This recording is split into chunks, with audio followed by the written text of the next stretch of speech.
Assalamualaikum, jumpa lagi dengan saya Duko Farm Organik.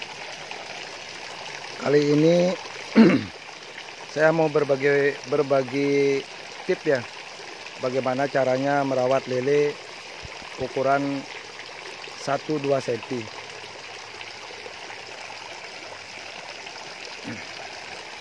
Ini kebetulan saya baru habis panen ya, semua kolam udah dipanen. Saya kemarin beli bibit ukuran kecil, ukuran kalau istilahnya di Bali deder bibit ya, lepas cacing. Kira-kira baru umur sekitar 20-25 hari. Ini baru semingguan di sini. Kemarin saya belinya hari Kamis, saya ngambilnya hari Kamis. Ini hidroponiknya baru sedikit yang isi, soalnya sekarang kolam saya urus sendiri. Kemarin 2 kali tebar bibit sudah saya rugi terus ya, terus terang. Sebelum pakai blue green itu terus terang kondisi air naik turun ya. Kemarin saya nebar bibit itu kebanyakan kecilnya mati. Sumpamanya nebar bibit 7.000, sisanya paling cuma 2.000, 3.000 gitu. Tapi yang kemarin itu terus terang bukan saya yang ngurus sendiri, saya pakai tenaga. Sekarang saya sudah nggak pakai tenaga lagi, kolam ini saya urus sendiri. Makanya nanamnya agak lambat saya sekarang. Saya masih bikin rak-rakan biar sekali full sehari bikin bibit gitu. Dapat langsung 5 kolam. Saya masih bikin rak-rakannya, masih saya las. Ini alhamdulillah saya rawat sendiri, pakai hati ya yang pasti. Karena ini makhluk hidup juga. Terus terang sekarang ini sehat sekali lelenya. Ya alhamdulillah, saya anak bohong juga. Alhamdulillah sekarang ini satu ekor pun belum ada yang mati ya. Maksudnya mati karena sakit gitu, enggak ada. Kalau kemarin waktu baru beli, baru bawa dari sana, mungkin kena serok-serok itu, kena jaring itu waktu dia nyerok ikan itu aja yang mati. Kalau nggak salah dapat 5 ekor mati waktu baru datang itu. Ya alhamdulillah sekarang enggak. Ini waktu 1 minggu air sudah berubah jadi hijau kayak gini. Airnya hijau sekali. Ini kemarin air baru ya, air baru kira-kira 80%.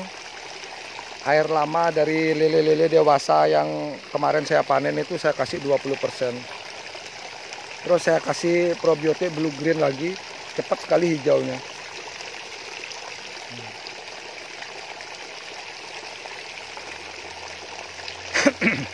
Kalau teknik pemberian pakan, terus terang kalau ikan baru datang itu, kalau perawatan saya ikan baru datang dari pembibit,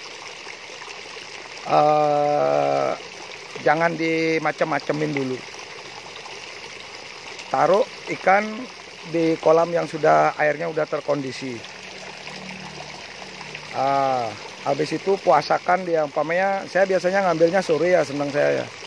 Kalau pagi juga boleh, asal jangan siang aja. Pagi sekali boleh, di bawah jam 9, di bawah jam 10 lah maksimal. Kalau sore di atas jam 4 bagus. Maksudnya biar nggak terlalu panas lah cuaca air.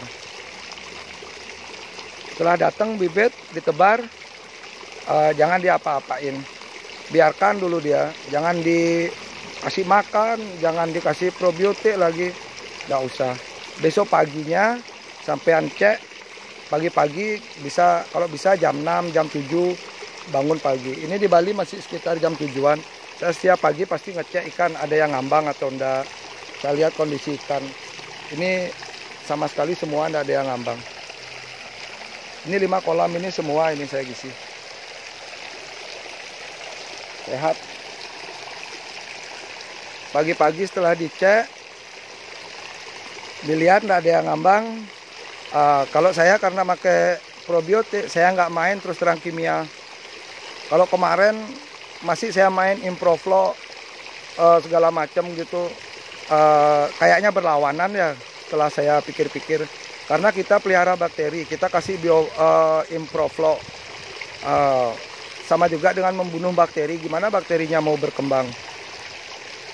Saya nggak pakai itu. Setelah tebar bibit itu besoknya saya kasih daun pepaya 2. Ini kolam ukuran 3x4 ya. Saya pakai daun pepaya cuma 2 aja. Daun pepayanya 2 saya blender, saya saring. Jangan dikasih daunnya, airnya aja, ampasnya nggak usah dipakai. Itu saya blender, saya saring. Terus saya tambahin air kira-kira sampai 5 sampai 10 liter, 7 liter lah, 5 sampai 7 liter. Saya daun pepaya itu 2, air 5 sampai 7 liter. Habis itu kasih probiotik Blue Green cuman 10 mili aja. Blue Greennya cuman 10 mili. Kalau punya garam krosok tambahin lah sedikit, setengah genggam, asal isi aja nggak apa-apa. Diaduk rata, langsung ditebar. Ditebar ke semua kolam ya. Ini dilakukan selama 3 hari ya. Kalau saya lakukan cukup 3 hari aja. Daun pepaya bagus untuk antibiotik ya, untuk antibiotik alami. Jadinya dia tidak mengganggu di bakteri kita, tidak mati. Kalau kita pakai Improflo, udah pasti bakteri kita mati. Jadinya kolam rusak ya airnya karena bakterinya mati. Habis kita tebar itu, ingat-ingat waktu kita nebar bibit itu sebaiknya kita timbang ya. Sumpamanya kita nimbang, yang ini saya naruh rata-rata semua sekitar 6 kilo. Isinya sekitar 12.000 sampai 14.000 per kolam ini. Itu ditimbang, terus dikalikan 3%. Berat masanya dia. Umpamanya beratnya 6 kilo kali 3% berapa gitu.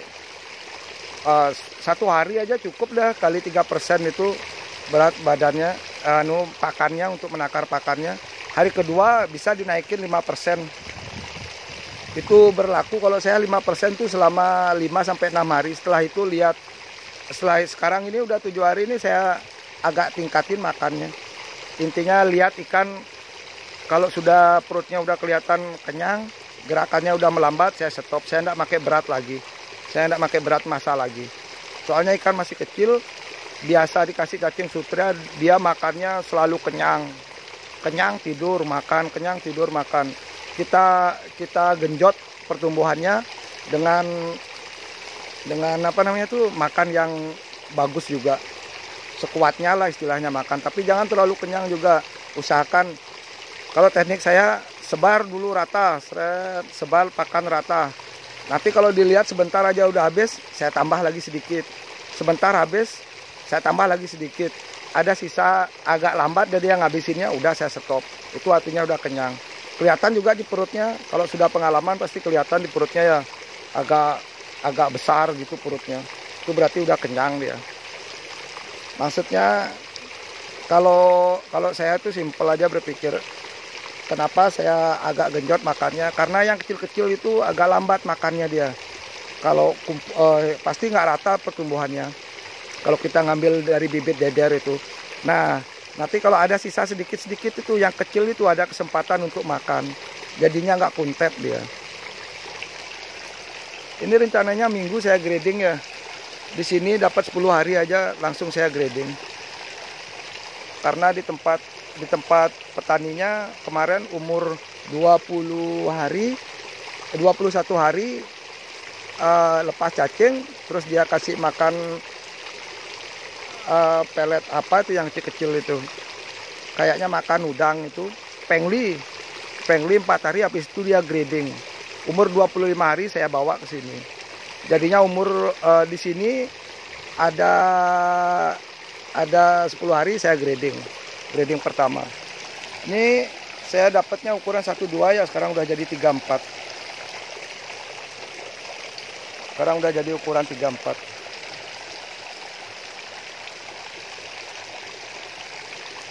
Terus untuk pemula juga ya, kalau merawat anakan itu usahakan oksigennya ya. Ini terus terang saya baru juga gini, pakai cara ini.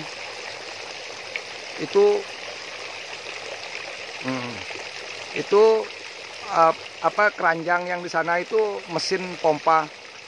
Saya ketimbang pakai aerator, lebih bagus pakai ini menurut saya. Ini saya ambilkan biar lebih paham ya. Saya pakai mesin yang ini. Ini harga mesinnya murah, cuman 27.000 di online.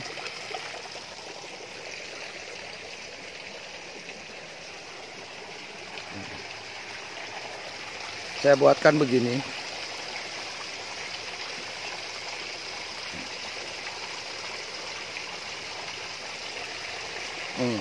Ini keranjang sampah.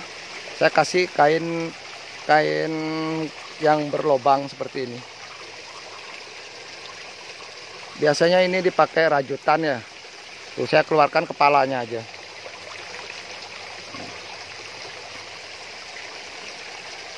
Ketimbang beli aerator, ketimbang beli mesin aerator, lebih bagus ini menurut saya. Karena bisa setiap kolam isi satu-satu. Harganya juga murah. Kalau kita pakai aerator, belum beli pipanya, belum beli selangnya, macam-macam ribet lagi. Kalau ini satu udah, ini kan untuk waktu kecilnya aja. Mau sampai besar diginiin juga boleh. Kalau saya sih rencananya untuk masih kecil aja ya. Karena ini tebar padat menurut saya. Isinya sekitar 14 ribuan ini. Ada yang 12.000, ada yang 14.000. Kalau pakai ini kebantu sekali ya, kerasa ya. Kemarin saya kolam ini kan diurus sama anak buah saya. Kecil-kecil gini ini banyak sekali yang mati. Terus dia lambat grading, banyak isi gerandongnya. Ini sekarang kolam saya urus sendiri. Ya, alhamdulillah satu pun belum ada yang mati ikannya. Pertumbuhannya juga bagus. Sekarang udah naik 1 grade dari ukuran 2-3 cm. Sekarang jadi ukuran 3-4, malah jadi 4-5 ada sebagian. Baru 1 minggu di sini. Ini saya kira bisa ditiru ya, keranjang ini ya. Ini dia mengeluarkan air begini aja. Jangan terlalu dalam naruh mesinnya. Agak di permukaan enggak apa-apa. Biar semakin keras dia semburannya.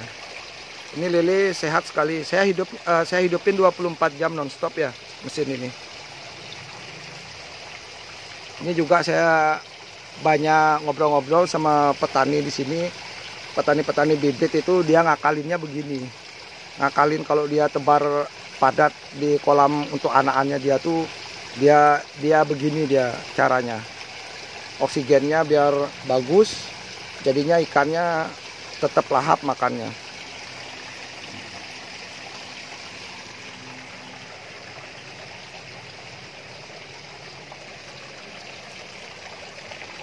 Ini mesinnya yang saya pakai, harganya cuma 27.000 aja.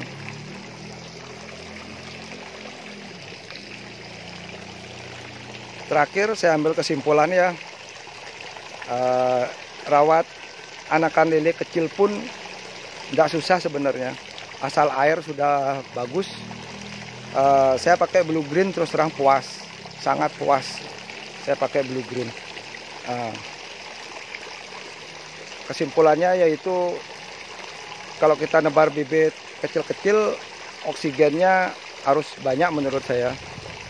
Oksigennya harus banyak, terus makannya juga bertahap ya, jangan langsung banyak gitu, sedikit. Saya sehari 3 kali ngasih makan, pagi, siang, malam. Pagi, sore, malam lah istilahnya. Jam 9 saya kasih, jam 3, jam 4 saya kasih, ntar malam jam 9 sampai jam 10 saya kasih. Pemberian pakannya juga harus bertahap, nggak boleh langsung banyak. Mungkin itu aja dari saya ya. Kalau ada yang kurang paham, bisa komen di kolom komentar. Pasti akan saya bantu ya, pasti akan saya jawab pertanyaannya. Sekian dulu dari saya. Salam dari Duko Farm Organik Bali.